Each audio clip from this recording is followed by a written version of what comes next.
Hi, I'm Joe Giannette. The excitement of traveling seems to open my mind for learning. Right now, we're enjoying the last evening of a journey which started over 3 weeks ago. We're looking through the windows of a church celebrating its 450th year. That's not old by European standards, but this church is located halfway up the coast of Chile in South America. To give you some idea of the timeline, the Pilgrims first stepped foot on Plymouth Rock in 1620. That's 67 years after this church was built. This area probably had settlers a full 100 years before what we call Massachusetts. Just think of the difference in distance they traveled just to get here. It's approximately 4 times further to go from Europe to here than it is to go from Europe to Plymouth. And they did this in wooden ships with an average speed that could be compared to a man walking, sailing day and night through some of the most dangerous, uncharted seas in the world. Because their biggest challenge was getting around Cape Horn, we decided to experience the adventure ourselves. Cape Horn is so far south, her summers are short, her waters are very cold, and the weather is almost always stormy. We decided to book the Royal Princess on the last passage of the season that could take us around the Horn. We flew into Buenos Aires early enough to recover from jet lag before getting on the ship. We could hardly wait to join the Royal Princess. Shortly after boarding, she weighed anchor and started sailing southeast for Montevideo, Uruguay. After a pleasant first evening aboard and a good night's sleep, like magic, we were in Montevideo. We decided on a walking tour. It's Sunday, and like most Latin American cities, the shops are closed as the city takes a day of rest. This is one of the city's well-kept parks. Some of the local craftsmen are displaying their products. The workmanship is good, and the prices are reasonable.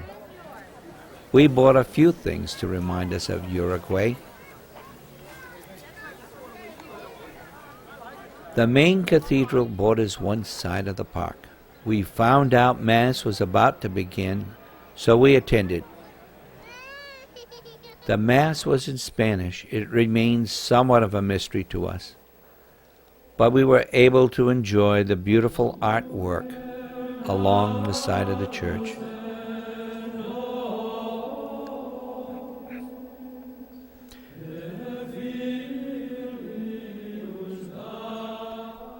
It's time to go back to the ship. At 6 o'clock, we're casting off and heading south for Puerto Madrid, located on the east coast of Argentina.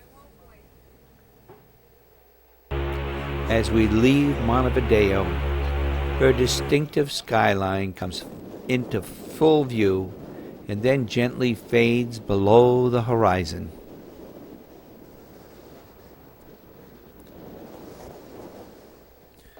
Puerto Madrid hosts one of the largest penguin reserves in South America, over 300,000 mating pair. Not one bit afraid of human beings, and all quite willing to give you a little nip just to show you who's boss in this part of the world. That's great.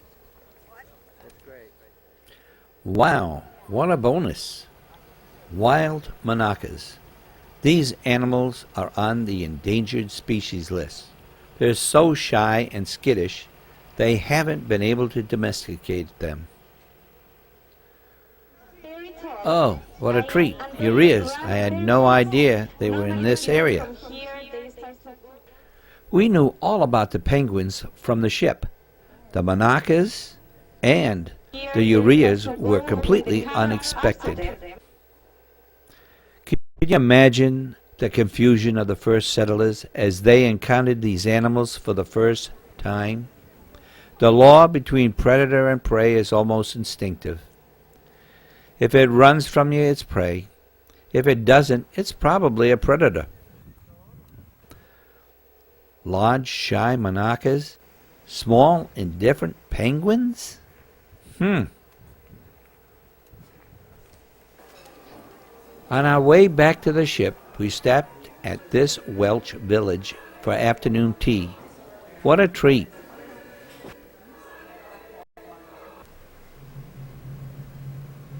We're leaving Port Madrid. The winds are beginning to pick up.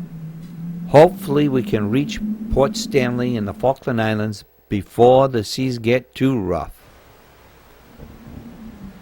The winds have been quite high for some time, yet the seas are relatively calm. I suspect that we're traveling on the front of a weather system that will eventually catch up with us. We made it to Port Stanley. Although this harbor looks like it's well protected, it's deceiving. It's very shallow, and the islands aren't high enough to afford much protection from the kinds of winds that frequent this area.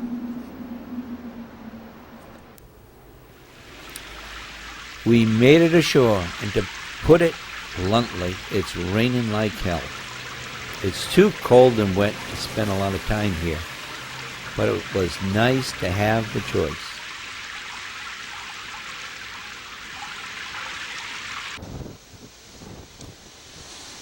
The seas between here and Cape Horn are known for being the roughest in the world, and one of the reasons we wanted to experience this trip. Can you imagine facing these dangers on a wooden ship where the wind has almost complete control of your vessel and shows very little mercy?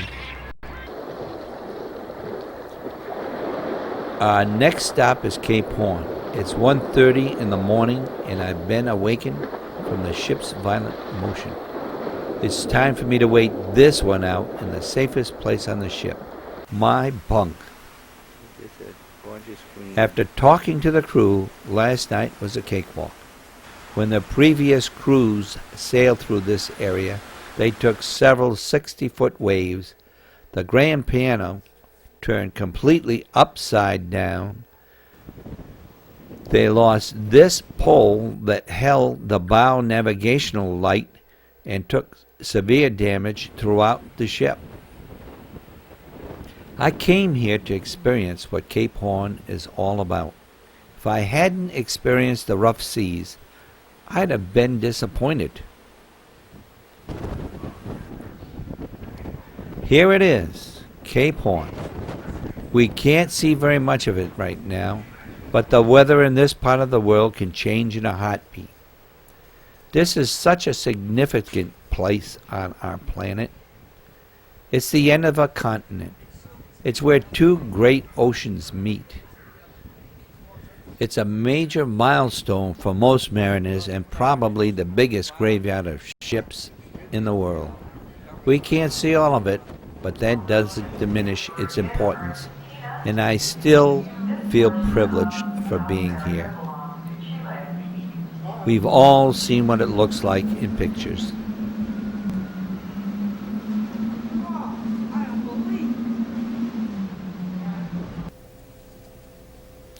A few miles north of the Cape lies Ushuaia, the southernmost city in the world.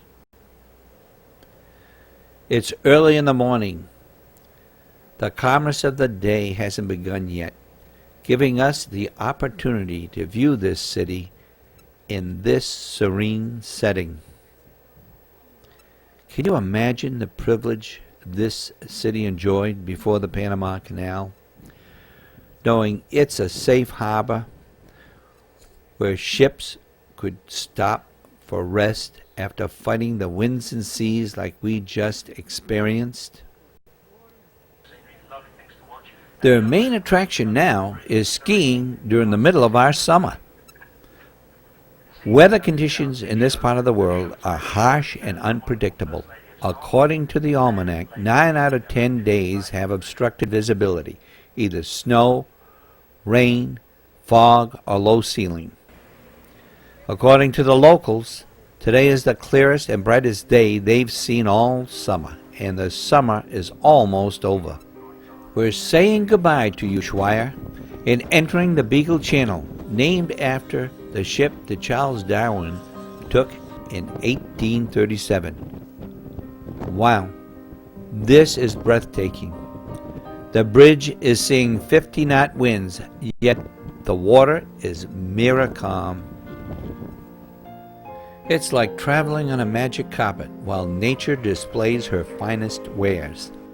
This certainly makes up for the weather at the Horn.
It's time to go to dinner.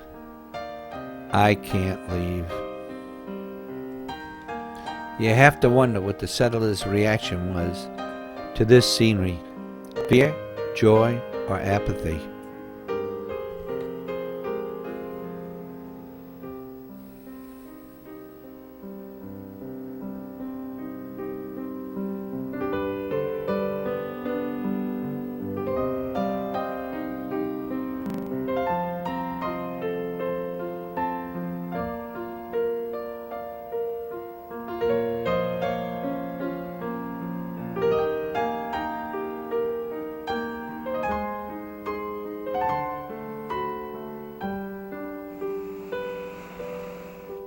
Our next port of call is Punta Arenas. This is the southernmost city in Chile. It had the same economy as Ushuaia. The discovery of oil has given this city an economic revival. It's Sunday. The locals are holding a foot race, and we happen to be right on the finish line. This park is located right in the center of town.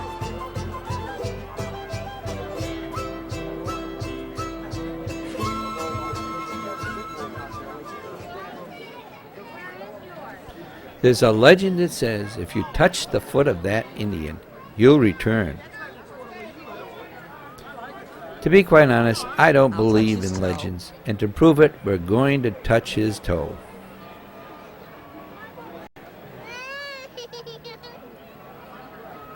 Now, your turn.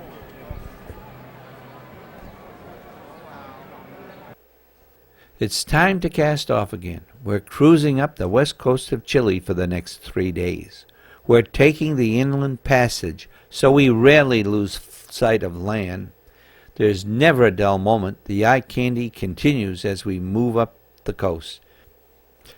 Just when I think I've seen it all, the captain sails into one of the fjords and surprises us with another breathtaking landscape. Our ship is slowly feeling its way through this fog bank. At times we can only see 200 feet ahead of us. When we finally come out of the fog bank, it was like a curtain of a stage opening to reveal the glacier Pius the 11th.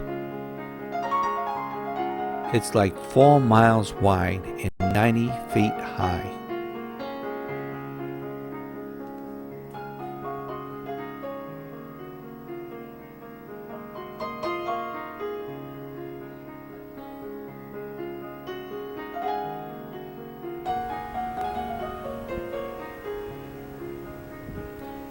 On the way back, this pod of dolphins found us and escorted us back to the channel.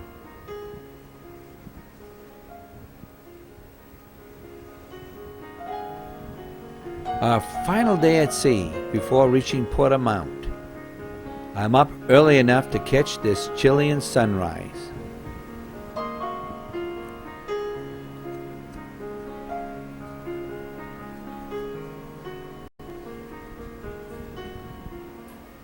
We're continuing up the coast of Chile. The photo opportunities continue. Every time I put my camera away, something comes up. This active volcano, Morolinda. An unusual coastline. Some marine activity which up to now has been very rare. When the captain heard the grumbling from the people who missed the sunrise, he arranged this sunset.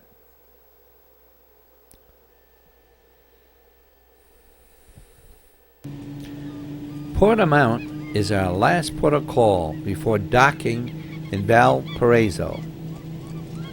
This city reminds me of San Francisco, and I think San Francisco is the most beautiful city in the U.S. They're built on hillsides, and everyone has a view.